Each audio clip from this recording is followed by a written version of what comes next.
Being a single woman in LA can be awesome. The nightlife, the beach, the shopping, the fun. But somehow, all of that seems to change when you're middle-aged. My name is Fran, Argentina-born, single, and yep, middle-aged. My midlife crisis hit me hard, so I decided to fight back by embarking on a quest. Visiting all 50 states before I'm 50 and taking you along with me.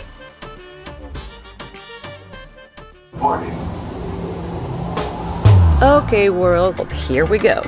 Planes, trains, and automobiles, buckle up, because this is going to be one heck of a ride.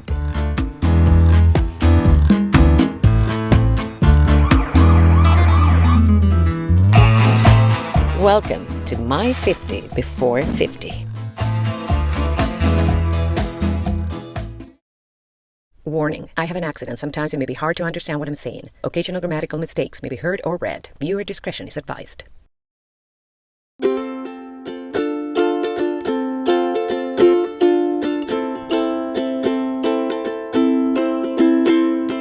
Well, good morning, everyone. We are on our way to Wichita, Kansas. Well, you can see the background behind me. Pretty plain and pretty white because it's snow. Kansas is a state with the largest plains. Kind of miss the mountains already. And here we go, entering Kansas.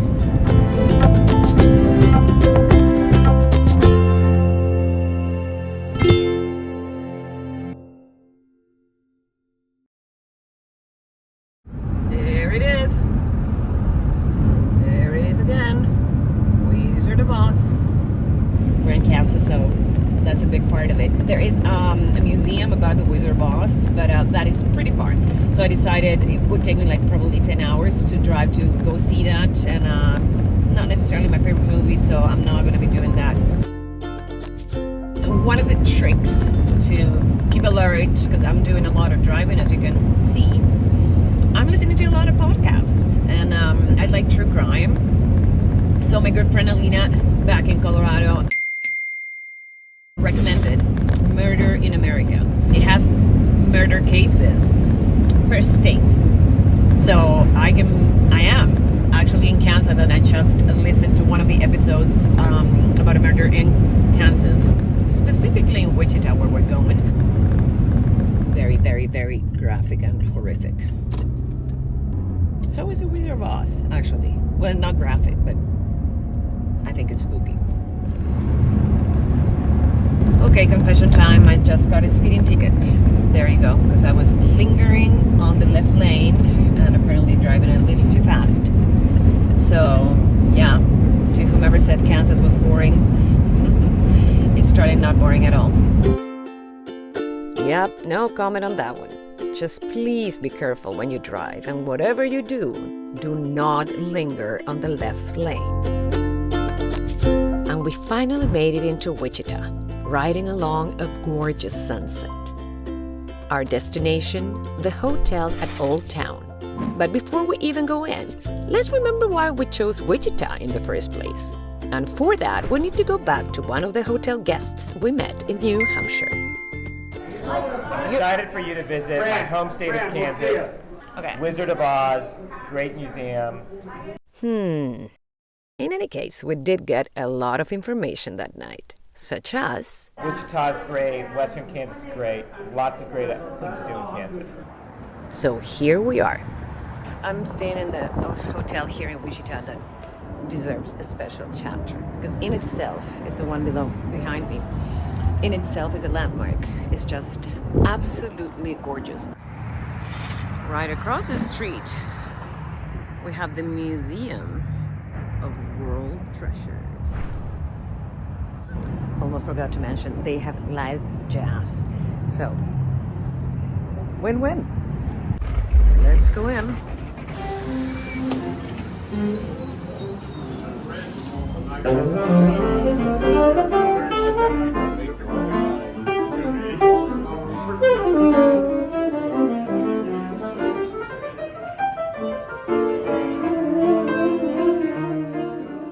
So this is the hotel room. Look at this. Yes, I did order champagne. I just remembered. How gorgeous. Super cute. And outside, what do you know? It's Kansas City. Actually, no, it's Kansas State. It's Wichita. Okay, time to call it a night. Good morning, good morning. If I look tired, first of all, it's because I am. It's almost 8 a.m. here in Wichita, Kansas. And we're gonna head to a very interesting place, hopefully. We're here in Strataca. This is the one salt mine in the whole country, out of 14, only 14 that you can visit. A little too bright and too early for me to be here, but here we are.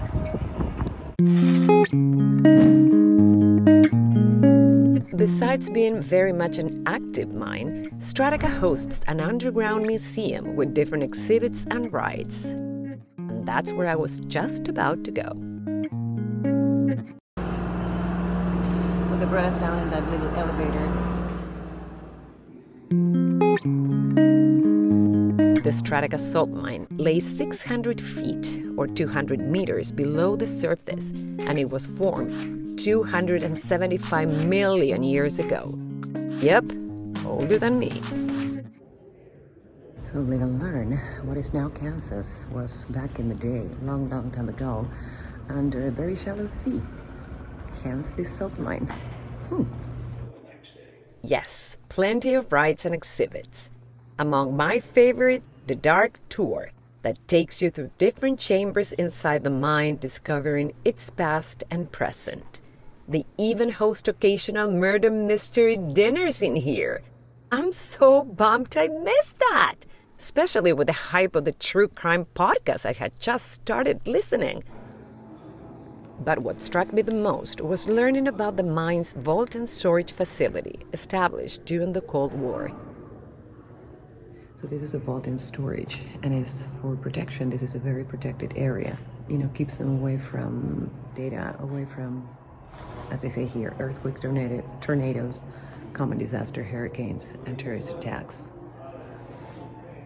Interesting. Yes, Strataca is one of the safest mines in the world. So here you can find historic documents, like this newspaper from the day after JFK's assassination, medical records, film negatives, props, and a wardrobe. And of course, there you have it. And many other things, most of which we'll never know of. Live and learn. The tour ends with a chance to collect your own salt souvenirs. And of course, a visit to the gift shop. Ha! That's a good one. Well, I was a little skeptical, to be honest, about this salt mine adventure. It is actually awesome. My least favorite part, the elevator ride. Estamos bien, los 33.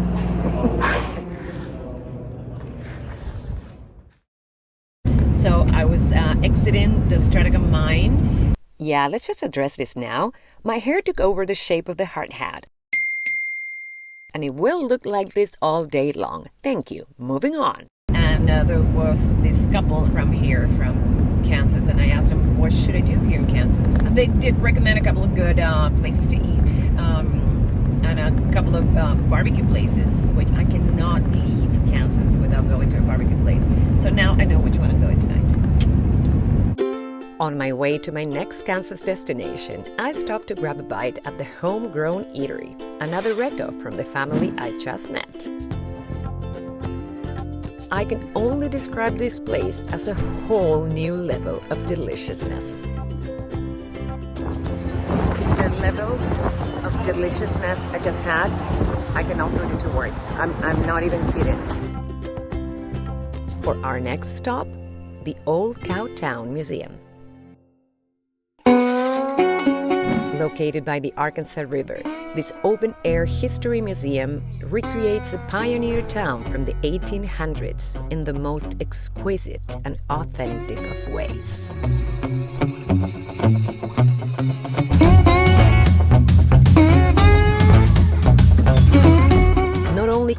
walk its streets and feel like you're stepping back in time.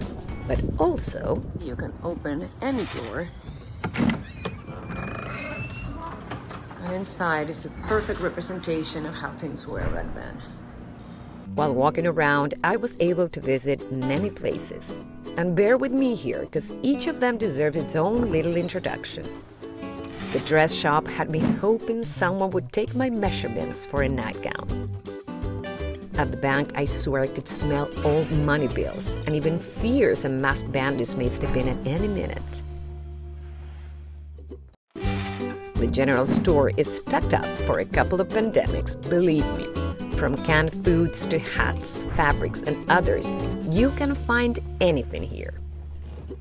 As for the butcher's shop, well, I can't wait for that barbecue. And the tailors? Worth it of the sharpest of dressers. Finally, we make it into the drugstore, doctor and dentist facility. This is the only time in my life I've been excited about a dentist visit. And it will probably stay that way, let's face it.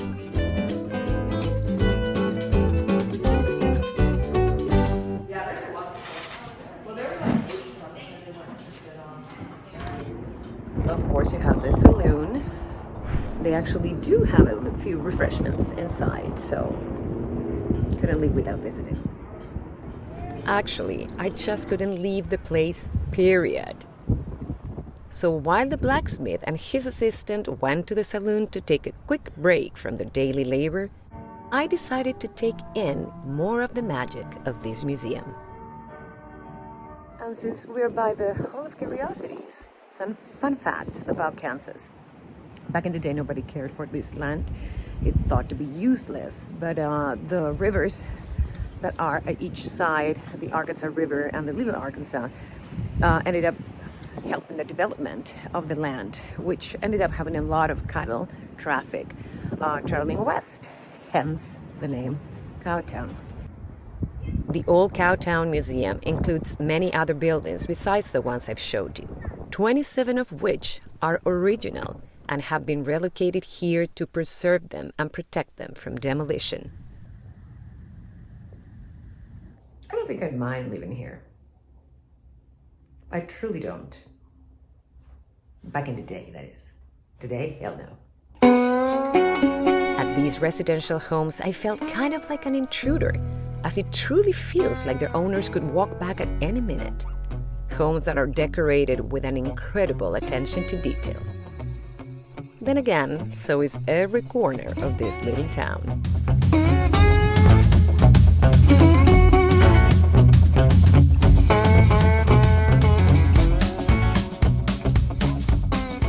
Okay, time to leave even if I don't want to. Let's just say our goodbyes with a quick visit to the elementary school.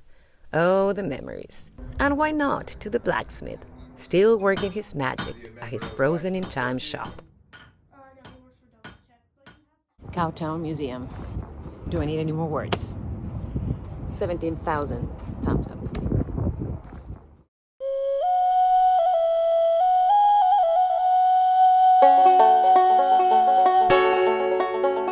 And yeah, being here one feels you're in the middle of a western.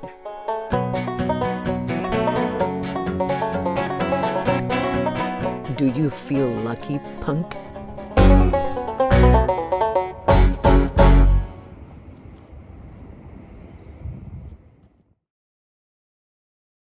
And now one final Wichita fact before leaving Kansas. The Pizza Hut Museum, I don't know if you know this, Pizza Hut was established here in 1958. I won't tell you the whole story because I don't want to bore you. You can Google it. But this tiny house, should I say house or should I say hut? Anyway, that's where I started. So, pretty cool. It was time to try the famous Kansas beef, following the restaurant recommendation received in the morning. Gosh, that feels like 2 million years ago. So, made it to B&C Barbeque, sat at the bar, and started wondering what to order out of their delicious menu. So here we go. I did come. This is my friend, Victor Ayala. So I sat here at the bar. When you pan slowly. Victor was right next to me and we started talking. He recommended a prime rib. Thank you. Oh, Kansas, you're good in my book. That smoked prime rib was outstanding. And so was the chat with my new friend. Now, I don't want to end it on a sour note, but you have to listen to this part because it really freaked me out. Okay, you guys, remember how I told you I was listening to podcasts about murders and all of that? So, one of the ones that I listened about Kansas mentioned a doctor being killed outside a church. He worked for reproductive rights for women, and somebody shot him outside a church really quick, to make a very long story short. My new friend Victor here has just told me that he knew this guy. Yeah, he was my assistant coach. He had 2 daughters on the soccer team. We were quite good at it, actually. And he was a wonderful guy. How crazy is it that on the same day I started listening to that podcast, I end up sitting right next to someone who knew the victim? I leave the actual story out because it's too long and too sad, but my heart goes out to the victim and all the grievers, including my new friend Victor. Thank you for sharing that story. And once again, it was time to call it a night. Overall, it was a very good one. The following morning, I said goodbye to my hotel and to the beautiful city of Wichita. And then it was back on the road.